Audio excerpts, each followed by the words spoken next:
எல்லாத்துக்கும் வணக்கங்க. நம்ம பார்த்துட்டு இருக்குது கரும்பு தோட்டங்க. கிட்டத்தட்ட ஒரு 4 ஏக்கரா இருக்குதுங்க. 4 ஏக்கரில் பார்த்தோம்னா இது 9354 ராகங்க. இந்த ராகத்து பேருங்க.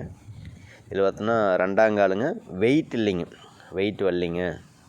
ஒருத்தர் பக்கம் 9ஆங்கால் வரைக்கும் விட்டு ஒரு ஏக்கராக்கு பார்த்தோன்னா ஒரு 50 டன்னேஜ் அந்த மாதிரி வந்து ஒரு அப்ராச்மெண்ட்டாக சொல்கிறேங்க. ஒரு ஏக்கருக்கு வந்து அது 9ஆங்கால் விட்டு 50 டன் எடுத்துக்கிறாங்க. நம்ம இந்த 2ஆங்கால் இருக்கும்போது 20-23 வரதே பெரிய விஷயமா இருக்குதுங்க. இதில் வந்து வெயிட்டும் வரதில்லை, சர்க்கரையோட இதுவும் கம்மியாக இருக்குதுங்க அப்படி மாதிரி கம்ப்ளைண்ட் சொல்லியிருந்தா அப்படிங்க. அதுக்காகத்தான் கலப்பணிக்காக வந்திருக்குறேங்க. நம்ம தோட்டத்தில் இந்த மாதிரி கம்ப்ளைண்ட்டு ஏதாச்சும் வேறாக புதுசாக கரும்பு நட்டுறோம் அந்த மாதிரி இலை வழியே பார்த்தோன்னா புழு பிரச்சனைங்க, குருத்து பிரச்சனை வரும், குருத்து புழுங்குவாங்க. அந்த மாதிரி ஸ்ப்ரே டைப்லையும் கொடுக்குறேங்க. நம்ம தோட்டத்துக்கு தேவைப்பட்டால் ஸ்க்ரீன் நம்பர் வர நம்பருக்கு கால் பண்ணுங்கள். நன்றி, வணக்கங்க.